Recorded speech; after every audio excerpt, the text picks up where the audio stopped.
श्री सद्गुरु देवाय नमः। भाइयों बहनों, भगवान का नाम सदैव अपने भक्तों के लिए कल्याणकारी ही होता है। चाहे व्यक्ति उसे किसी भी विधि से जपे, उसका नाम अपनी शक्ति और प्रभाव से अपने भक्तों को आशीर्वाद देता है। भगवान के नाम में शक्ति होती है जो न केवल मानसिक शांति प्रदान करता है बल्कि कठिनाइयों और विपत्तियों को भी दूर करने की क्षमता रखता है।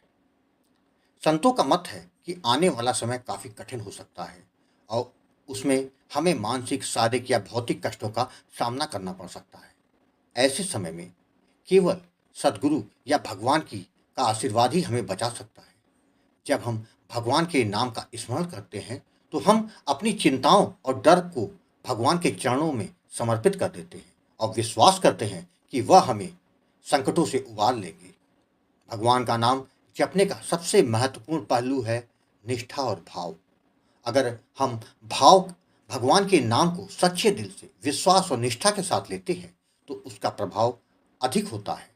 यह एक प्रकार से विश्वास का मार्ग है जहां हम अपने दुखों और परेशानियों को भगवान के हाथों में सौंपते हैं और मानते हैं कि वह हमारी मदद करेंगे। जीवन में मुसीबतें सभी के सामने आती हैं, लेकिन भगवान के नाम का जप उन मुसीबतों से बचाव का एक साधन बन सकता है। जैसा कि कहा गया है, अगर मुसीबत आएगी तो जहां गर्दन कटनी है ना, वहां केवल उंगली कट के काम चल जाएगा। यह एक संकेत है कि अगर हम भगवान के नाम पर विश्वास रखते हैं तो वह हमारे लिए सुरक्षित मार्ग खोलते हैं। मुसीबतें भले ही आए, लेकिन भगवान के आशीर्वाद से उनका परिणाम कम से कम भयावह हो सकता है।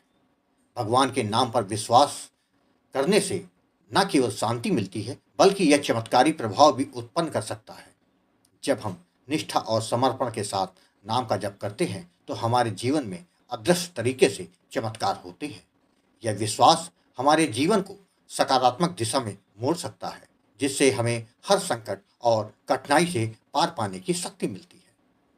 आपको बता दूं, भगवान के नाम का जप न केवल एक धार्मिक कृत्य है बल्कि यह एक मानसिक और आध्यात्मिक अभ्यास है जो व्यक्ति को भीतर से सशक्त बनाता है और जीवन में शांति, सुरक्षा और समृद्धि लाता है। यदि हम अपने मन में विश्वास और निष्ठा रखते हुए भगवान का नाम स्मरण करते हैं तो न केवल हमारी वर्तमान स्थिति बेहतर होगी बल्कि हमें भविष्य में आने वाली मुश्किलों से भी बचाव मिलेगा। आज जो कथा यदार्थ सुनाने जा रहा है वह झारखंड से विशेष जी ने भेजी है, जिसको सुनकर आप नाम के प्रताप को जान जाएंगे। वही कथा यदार्थ सुनाने जा रहा है। इस कथा को जानने के लिए इस वीडियो को आखिर तक अवश्य देखिएगा। इसके साथ ही यदि आप राधा नाम की महिमा, बांके बिहारी जी की कृपा और वृंदावन से जुड़ी सत्य कथा का आनंद लेना चाहते हैं तो हमारे दूसरे चैनल अच्युत प्रभात भक्त और भगवंत को जरूर देखें। गुरुजी, मेरा नाम विशेष है। मैं झारखंड के एक छोटे से कस्बे का निवासी हूँ। मेरी उम्र 28 साल है।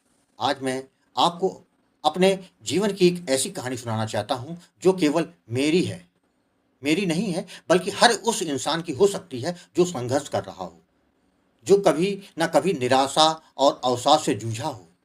यह कहानी एक सफर की है जिसमें संघर्ष, निराशा, विश्वास और फिर ईश्वर की कृपा से सफलता की प्राप्ति हुई।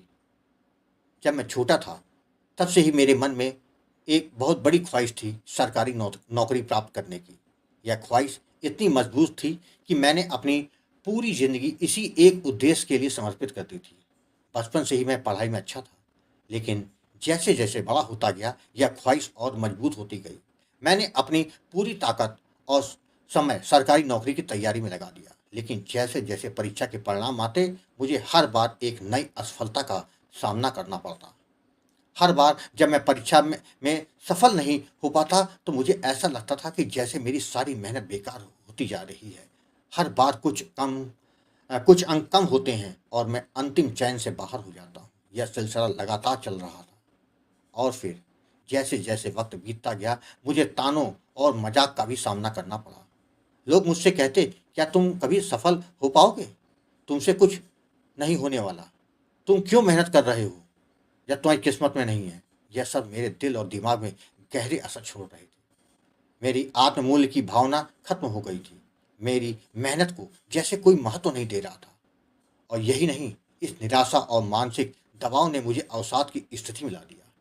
अवसाद की यह स्थिति इतनी घनी हो गई कि मैं घर में अकेला बैठा रहता था। कभी किसी से बात करने का मन नहीं करता था। दोस्त, रिश्तेदार, परिवार, कोई भी मुझे समझ नहीं पा रहा था। दिन में क्या करना है, क्या नहीं करना है, यह सब तय करना मुश्किल हो गया था। मैं सोता था, जागता था, बस यही ख्याल मेरे दिमाग घूमता था कि अब क्या करूं, क्या ना करूं। मुझे कभी-कभी ऐसा लगता था कि इस जीवन से निकल जाना चाहिए, क्योंकि अब मैं किसी के काम का नहीं लगता। मुझे लगता था कि मैं सिर्फ अपनी असफलताओं की वजह से अपने परिवार और समाज के लिए बोझ बन गया हूँ। फिर एक दिन जब मैं अपनी नकारात्मक सोच से जूझ रहा था, तब किसी ने मुझे राम नाम लेखन के बारे में बताया। मैंने सुना था यह मानसिक शांति और संतुलन प्राप्त करने में मदद करता है। पहले तो मुझे यकीन नहीं था इससे कोई फर्क पड़ेगा, लेकिन फिर भी एक छोटी सी उम्मीद के साथ मैंने इसे आजमाने का सोचा। मैंने यूट्यूब पर राम नाम लेखन के बारे में और जानकारी ढूंढी, और वहाँ मुझे गोकुल भवन चैनल देखने को मिला। इस चैनल पर मुझे महाराज जी से संपर्क करने का नंबर मिला। मैंने उनसे बात करने की ठानी। मेरे मन में आशा और अविश्वास का मिला-जुला मिश्रण था, लेकिन एक बात थी जो मैं समझने की कोशिश कर रहा था, क्या सच में यह मुझे मानसिक शांति दे सकता है? मुझे गुरुजी से बात करने का मौका मिला। आपने मुझे कहा कि परेशान मत होना, भगवान श्री राम तुमसे बहुत प्रेम करते हैं।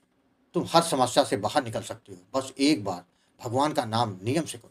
जिसके बाद आपने मुझे सीताराम नाम का दान दिया, जबकि विधि तथा सावधानी के बारे में समझाया। आपने मुझे राम नाम लेखन की भी सलाह दी और कहा यदि तुम इसे नियमित रूप से करते रहोगे तो तुम्हारे जीवन में बदलाव जरूर आएगा। गुरुजी, एक बात बता दूं कि मुझे विश्वास नहीं हो रहा था कि कुछ ऐसा हो सकता है, तो शुरुआत में बेमन से राम नाम का जप शुरू किया।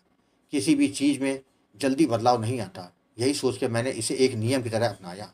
जैसे एक मशीन बिना रुके अपना काम करती है, वैसे ही मैंने हर रोज़ नियम से राम नाम का जप और लेखन शुरू किया। पहले मुझे ऐसा लगा कि इससे कोई फ़र्क नहीं पड़ेगा, लेकिन एक दिन मुझे महसूस हुआ कि कुछ तो बदल रहा है। मेरे मन में शांति का एहसास होने लगा। अब मैं पहले से ज़्यादा संतुलित और खुश महसूस करने लगा। इस बदलाव ने मुझे अपने जीवन में और अधिक आत्मविश्वास दिया।